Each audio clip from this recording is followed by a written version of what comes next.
In 2003, Ghost in the Shell standalone complex premiered on Japanese television and had 26 episodes, ending in the same year.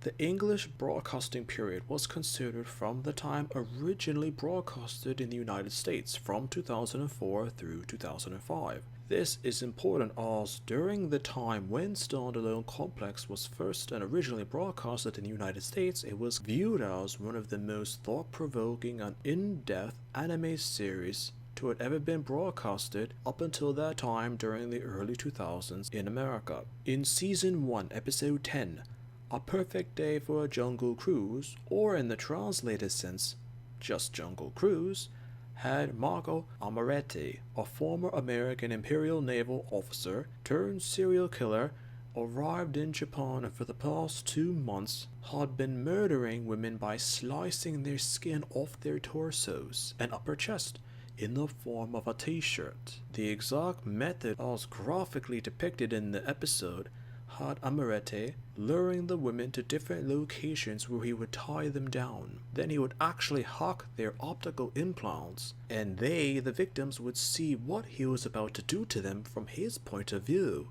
At first, the women thought it was some sort of sexual fetish that Amereti was into, but tragically, horrifically, the women would be unable to stop him by the time it was too late, and die from the shock and pain of the experience. As Section 9 learns about who they're exactly dealing with, Batou becomes increasingly angry and unstable. When asked about what's wrong, he doesn't say much or deflects the question away from those who are asking him. CIA officials have been dispatched to Japan to help assist Section 9 with finding this former operative and to apprehend Amereti before he kills yet another woman. Noticing the lack of information from Batou and CIA officials, Section 9 hacks into the CIA database to find out who exactly they're dealing with and what is exactly occurring. Section 9 learns that Amereti was part of an American Empire commando team aimed at breaking an enemy's will to fight by using guerrilla warfare or even terrorism.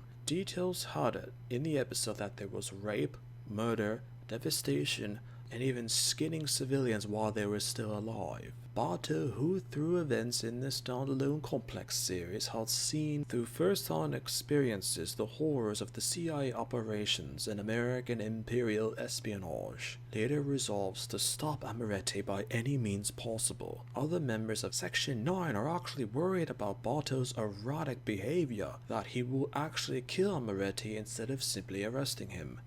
The situation gets worse as the CIA wants Batou to kill Amereti since he is the only operative still alive who has a connection to the CIA and the jungle military operation. During the climax of the episode, Batou is chasing Amereti and experiences flashbacks of his time when he came upon the jungle operations site and the own trauma that he experienced. Batou subdues him as Amereti begs to be killed, but Batou doesn't do it. He's not that kind of person, and more importantly, not that kind of soldier, as the episode ends with the CIA agents being angry that Batou didn't kill Amereti and is forced to bring him back to the American Empire to face justice and international condemnation over what had occurred during the Jungle Cruise. The episode was one of the most important in the entire series for Batou's character depth and intrigue for what he did prior to joining Section 9. The tension that he had over what he had seen and done was also brilliant for the character's development.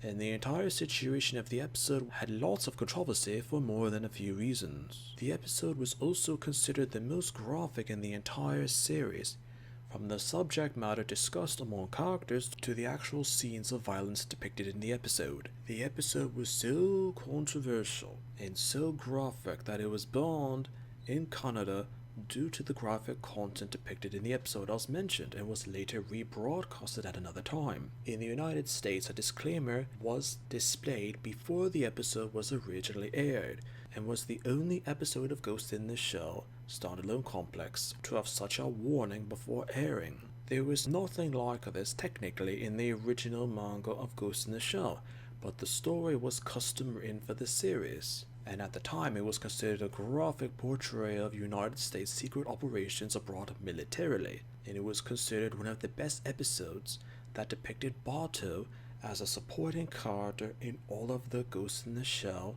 anime official canon. Sometimes a character can be forgotten because the subject matter was too graphic for some to know about.